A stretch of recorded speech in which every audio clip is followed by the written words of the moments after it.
నమస్తే, welcome to our channel. నేను మీ నాగేష్. ప్రస్తుతం మనతో ఆంధ్ర రాష్ట్ర వాణిజ్య విభాగ ఉపాధ్యక్షుడు కలపాల కిరణ్ కుమార్ గారు ఉన్నారు, టీడీపీ పార్టీ. అన్నగారితో మాట్లాడదాం. నమస్కారం అన్న. నమస్తే. ఎలా ఉన్నారన్న? బాగున్నాను అన్న, గతంలో జరిగినట్లే చంద్రబాబు నాయుడు గారు ఒడ్డెక్కి టెడ్డు చూపించినటువంటి ఆ పాలనే జరుగుతుందని చెప్పేసి అదేవిధంగా అక్కడ కార్యకర్తలను కూడా పట్టించుకోవట్లేదు. మమ్మల్ని అంటే మేము ఎలక్షన్ టైంలో మేము ఉపయోగపడ్డాం, కానీ ఆ తర్వాత అసలు మా గురించి ఆలోచించే పరిస్థితి లేదు ఆంధ్ర రాష్ట్రంలో అని చెప్పేసి అంటున్నారు. అసలు ఏం జరుగుతుందన్న? ముందుగా రెడ్ టీవీ ప్రేక్షకులకు అలానే యాజమాన్యానికి నమస్సుమంజలండి. ఇప్పుడు మీరు అడిగిన క్వశ్చన్, చంద్రబాబు నాయుడు గారు అంటే ఎలక్షన్ ముందు, ఎన్నికల ముందు ఒకలా ఉన్నాడు, తర్వాత ఎలక్షన్లు అయిపోయిన తర్వాత ప్రభుత్వం వచ్చిన తర్వాత పట్టించుకోవట్లేదని సోషల్ మీడియాలో ఒక వ్యతిరేక వర్గం, ఒక ముఠ అవాస్తవాలను ప్రచారం చేయడం జరుగుతుంది.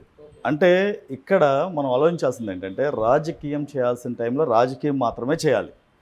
ఓకే, రాజకీయాన్ని వదిలేసి ప్రభుత్వాన్ని నడపాలన్నా, ప్రభుత్వాన్ని వదిలేసి రాజకీయాన్ని నడపాలన్నా రెండు పడవల మీద ప్రయాణం అవుతుంది. ఇప్పుడు చంద్రబాబు నాయుడు గారు గెలిచిన తర్వాత ఇప్పుడున్న పరిస్థితుల్లో ఆంధ్ర రాష్ట్రాన్ని గాడిని పెట్టాలి అంటే జగన్మోహన్ రెడ్డి చేసిన తప్పిదాలు, జగన్మోహన్ రెడ్డి చేసిన రాష్ట్రానికి జరుగుతున్న అన్యాయం, అవన్నీ గాడిలో పెట్టాలంటే చంద్రబాబు నాయుడు గారు ఇప్పుడు ఒక తపస్సు చేయాలి. ఎందుకంటే 11 లక్షల కోట్ల అప్పున్న రాష్ట్రాన్ని ఈ రోజున ప్రతి నెల పెన్షన్లు ఇచ్చి, గవర్నమెంట్ ఉద్యోగులకి జీతాలు ఇచ్చి ప్రభుత్వం నడపాలంటే అంత ఆషామాషి వ్యవహారం కాదు. ప్రతి నెల 20వ తారీఖు వచ్చిందంటే ఆర్థిక వ్యవస్థ అంటే ఆర్థిక మంత్రి పయ్యావుల కేశవ్ గారు ఏ విధంగా ఇబ్బంది పడుతున్నారో మేము చూస్తున్నాం. ఎందుకంటే జగన్మోహన్ రెడ్డి గత 5 ఏళ్లలో అవసరమైనప్పుడల్లా ప్రభుత్వ భూములను అమ్మటం, లేదు అంటే మైనింగ్ యాజమాన్యాన్ని బెదిరించటం, గ్రావైల్ యాజమాన్యాన్ని బెదిరించటం, అలా వ్యాపార వర్గాల వాళ్ళని బెదిరించటం, అలా చేసి జగన్మోహన్ రెడ్డి 5 ఏళ్ల పాలన చేశాడు. ఇప్పుడు గాడి తప్పిన పాలనను, గాడి తప్పిన రాష్ట్రాన్ని ఇప్పుడు లైన్లో పెట్టాలంటే చంద్రబాబు నాయుడు గారు ఒక యజ్ఞం చేయాలి. ఆ యజ్ఞమే ఇప్పుడు జరుగుతుంది. అంతేగాని ఇప్పుడు ఈ కక్షపూరిత రాజకీయాలు, అలానే జగన్మోహన్ రెడ్డి చేసిన, గతంలో చేసిన అంటే తెలుగుదేశం పార్టీ కార్యకర్తల మీద పెట్టిన కేసులు, అవన్నీ టీడీపీ ప్రభుత్వం చేయాలంటే 5 నిమిషాల పని. అన్న, ఇప్పుడు మీరు అన్నట్లు వైఎస్ జగన్ కనుక మీరు అవినీతి చేసి ఉంటే మరి వాటిని బయట పెట్టి ఎందుకు లోపలేసే ప్రయత్నం చేస్తలేదు? ఇప్పుడు మీకు జగన్మోహన్ రెడ్డి అవినీతి చేశాడు అని కొత్తగా మేము చెప్పవసరంలా, రాష్ట్ర ప్రజలందరికీ తెలుసు. మరి అవినీతి చేసి ఉంటే మరి ఇప్పుడు ఎందుకు? ఇప్పుడు మీకు అదే చెప్తున్నాం కదా, జగన్మోహన్ రెడ్డి ఏ ఒక్క కేసు నుండి తప్పించుకోవడానికి అవకాశం లేదు. ఫస్ట్ ఒకటి. నెక్స్ట్, తను చేసిన దుర్మార్గాలు, దురాఘాతాలు ప్రజలందరికీ తెలుసు. ప్లస్ ఒకటి, తెలుగుదేశం పార్టీ కార్యకర్తల కోసం ఈ రోజున కక్షపూరిత రాజకీయాలను చేస్తే జగన్మోహన్ రెడ్డికి చంద్రబాబు నాయుడు గారికి తేడా ఏంటి? ఈ రోజున జగన్మోహన్ రెడ్డి గత 5 ఏళ్లలో చేసింది అదే, కక్షపూరిత రాజకీయాలు చేశాడు. ఈ రోజున ఇండస్ట్రీస్ని భయపెట్టాడు, రాజకీయ నాయకులను భయపెట్టాడు. ఈ రోజున గల్లా జయదేవ్ గారు ఈ రోజున రాష్ట్రాన్ని వదిలేసి, ఆంధ్ర రాష్ట్రాన్ని వదిలేసి పెట్టుబడులను తెలంగాణలో ఎందుకు పెట్టాడు అంటే ఆంధ్ర రాష్ట్రం సురక్షితం కాదనే కదా. ఆ రోజున ఆయన జరిగిన అవమానాన్ని రాష్ట్ర ప్రజలందరూ చూశారు. ఇలా చెప్పుకుంటూ పోతే రాజకీయ నాయకుల్ని, కొల్లు రవీంద్ర గారిని కానివ్వండి, లేదంటే పట్టాభి గారిని కానివ్వండి, అచ్చెన్నాయుడు గారిని కానివ్వండి, ఇలా ప్రతి ఒక్కరిని, అంతదాకెందుకు రఘురామకృష్ణరాజు గారిని, ఒక ఎంపీ అని కూడా చూడకుండా 3rd డిగ్రీ ప్రయోగించి ఆయన పోలీసులు కొడుతుంటే వీడియోలు చూసి ఆనందం పొందిన వ్యక్తి జగన్మోహన్ రెడ్డి. అలాంటి వ్యక్తి ఈ రోజున తెలుగుదేశం పార్టీ కానీ కూటమి ప్రభుత్వం కానీ కక్ష సాధించుకోవాలంటే జగన్మోహన్ రెడ్డి అనేవాడు నడి రోడ్డు మీద తిరగలేడు. ప్రజలు ఘోరంగా అవమానించి 11 సీట్లు కట్టబెట్టారు. ఎందుకు అంటే జగన్మోహన్ రెడ్డి కూడా ఊహించలా 11 సీట్లు వస్తాయని. అంటే ప్రజలు ఏ విధంగా తిరగబడ్డారో వచ్చిన సీట్లే చెప్తున్నాయి. తరువాత కుటుంబం తిరగబడింది, చెల్లి తిరగబడింది, తల్లి తిరగబడింది, పార్టీ నాయకులు తిరగబడ్డారు, ప్రజలు తిరగబడ్డారు. ఇంకా జగన్మోహన్ రెడ్డికి ఎక్కడుంది? జగన్మోహన్ రెడ్డికి ఎక్కడన్నా ప్రజాభిమానం ఉందా? లేదు. ఒక ప్రతిపక్ష పాత్ర ఉందా? హోదా ఉందా? లేదు. ప్రజల్లోకి వెళ్తే ఏం చెప్పాలో మాట్లాడగలుగుతాడా? లేదు. ఎందుకంటే ప్రజలు నిన్ను ఎందుకు ఇస్తలేరన్న? ప్రతిపక్ష హోదా ఎందుకు ఇస్తలేదు? ప్రతిపక్ష హోదా ఇవ్వడానికి అది మినిమం బేసిక్ నాలెడ్జ్ ఉన్న వ్యక్తి ఎవరైనా సరే 10% సీట్స్ ఉండాలి. ఎక్కడున్నాయి? ఇప్పుడు మీరు ఎగ్జామ్ రాసినప్పుడు కట్ ఆఫ్ మార్క్స్ 35 పెట్టారు. 35 పెడితేనే పాస్ అవుతావు అని. అలాంటప్పుడు ఆ 35 కూడా రాకుండా మిమ్మల్ని రిటర్న్ టెస్ట్కి కానీ గవర్నమెంట్ ఉద్యోగానికి ఎలిజిబిలిటీ ఎలా చేస్తారు? ఇప్పుడు జగన్మోహన్ రెడ్డికి 11 సీట్లు వచ్చినాయి అంటే నిన్ను ప్రజలు ఆమోదించలేదని. 175 సీట్లలో నీకు ప్రతిపక్ష హోదా రావాలంటే 10% సీట్స్ ఉండాలి, అంటే 17 సీట్లు ఉండాలి. నేను ఈ క్వశ్చన్ సర్కార్ కాదన్నా, నేను ప్రజల్ని అడుగుతున్నా, ఎందుకు ఇవ్వలేదు ప్రతిపక్ష హోదా? ఇప్పుడు ప్రతిపక్ష హోదా లేకపోతే ఇప్పుడు టీడీపీ, ఇప్పుడు మన జనసేన మిత్రపక్షమే అండ్ బీజేపీ మిత్రపక్షమే, మరి ఇప్పుడు అసలు అడిగేటోళ్ళు లేకపోతే ఇష్టానుసారంగా అక్కడ పాలన జరుగుతుంది కదా చంద్రబాబు నాయుడు చేసే పాలన. మీరు ఒకటి జగన్మోహన్ రెడ్డి పాలనకి చంద్రబాబు నాయుడు గారి పాలనకి నక్కకి నాగలోకానికి ఉన్నంత తేడా ఉంది. ఎట్లా చెప్తారు మీరు? చెప్తారంటే మీరు చూడండి, గత 6 నెలల కాలంలో ఏ రోజైనా పెన్షన్ ఆగిందా? గవర్నమెంట్ జీతాలు ఆగినాయా? జగన్మోహన్ రెడ్డి 5 ఏళ్ల పాలనలో ఏ రోజన్నా పెన్షన్ టైంకి ఇచ్చాడా? ఇవ్వాల్సిన 2,000ని లేదా గవర్నమెంట్ జీతాలు ఏ రోజైనా టైంకి ఇచ్చాడా? ఈ రోజున ఆంధ్ర రాష్ట్రంలో గత 6 నెలల్లో 2.5 లక్షల కోట్లు పెట్టుబడులు వచ్చినాయి అంటే అది ఎవరిని చూసి వచ్చినాయి? చంద్రబాబు నాయుడు గారి కార్యదీక్ష, పట్టుదల, ఓకే, ఆయనకున్న విజన్ 2047 ఏదైతే ఉందో ఇండస్ట్రీస్లు నమ్మారు, పెట్టుబడిదారులు నమ్మారు కాబట్టి 2.5 లక్షల కోట్లు పెట్టుబడులు పెట్టినాయి. ఇది ఆరంభం మాత్రమే. ఇంకా 4.5 సంవత్సరాల కాలం ఉంది. ఎన్ని లక్షల కోట్లు వస్తాయి? నిన్నగాక మొన్న రిలయన్స్ 65,000 కోట్లు పెట్టుబడులు పెట్టింది, 500 గ్యాస్ ప్లాంట్లు. అంటే మినిమంలో మినిమం 5 లక్షల నుండి 10 లక్షల ఉద్యోగాలు వస్తాయి.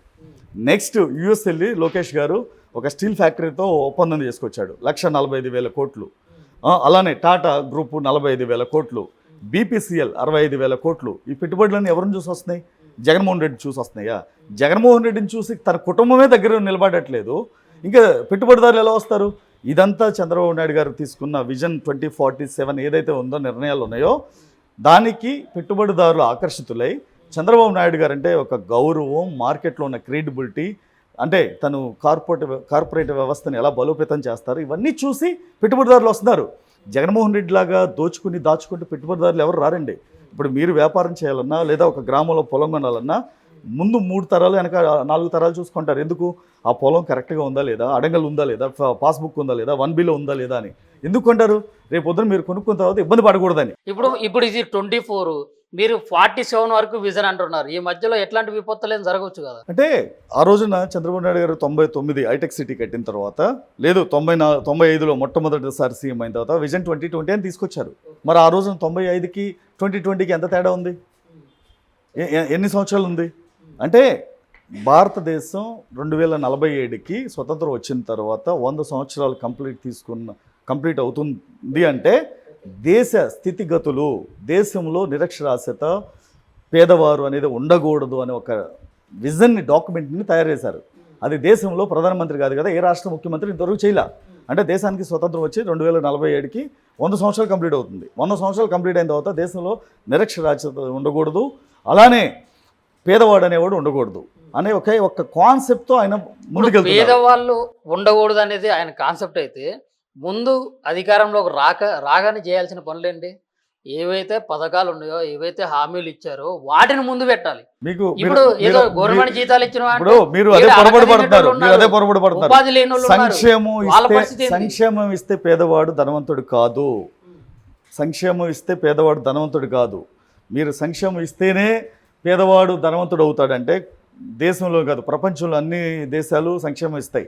అక్కడ పేదవాడు రిచ్ అవ్వాలంటే పూర్ టు రిచ్ కాన్సెప్ట్ ఏంటంటే ప్రతి ఇంటికి చదువుకున్నవాడు ఒకడు ఉండాలి. ఓకే, నెక్స్ట్ ఇండస్ట్రీ పాలసీస్ని డెవలప్ చేసి ప్రతి నియోజకవర్గంలో ఇండస్ట్రీస్ని డెవలప్ చేయాలి. చదువుకున్నవాడు ఏ నియోజకవర్గంలో మరి ఈ పథకాలన్నీ పేదల గురించి ఆలోచించి పెట్టినాయి అంటే అదే చెప్తలేదు.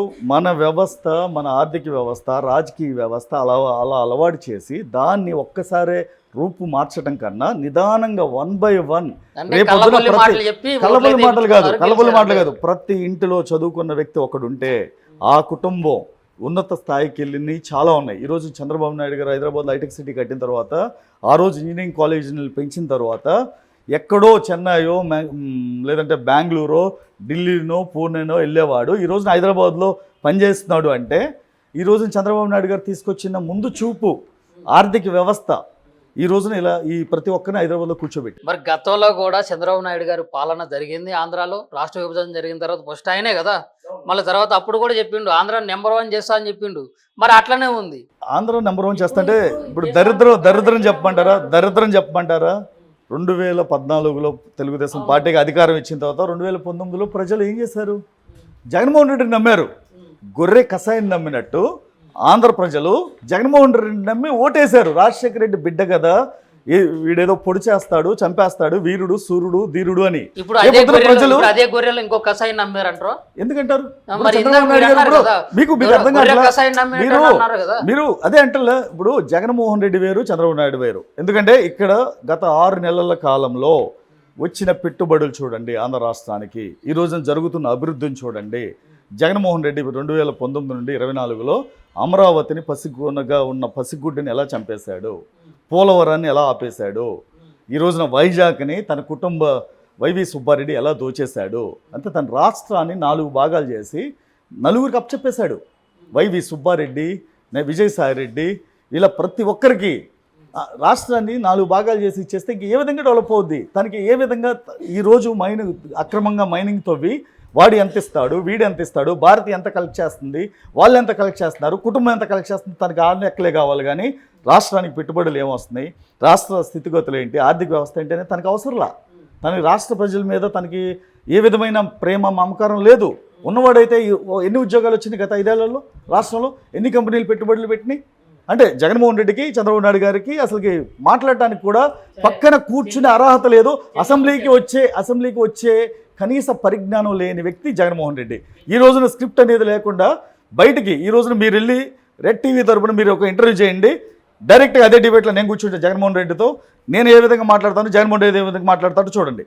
అంటే స్క్రిప్ట్ లేకుండా మాట్లాడలేని వ్యక్తి అసమర్థ ముఖ్యమంత్రి అయ్యాడంటే జగన్మోహన్ రెడ్డి గత 5 ఏళ్ల కాలంలో. సరే, మీరు అంటున్నారు కదా ఇప్పుడు ఉపాధి కల్పించాలి, ప్రాజెక్టులు తీసుకురావాలి ఇట్లాని. ఇప్పుడు ఈ నెల 29వ తారీఖు నరేంద్ర మోడీ గారు వస్తున్నారు. 84,000 కోట్లు ప్రాజెక్టుల శంకుస్థాపన అనేది జరుగుతుంది అని చెప్పేసి అన్నారు. ప్రాజెక్టులు జరుగుతాయి. ఆ ప్రాజెక్టులు కట్టేసరికి సంవత్సరాలు పట్టొచ్చు.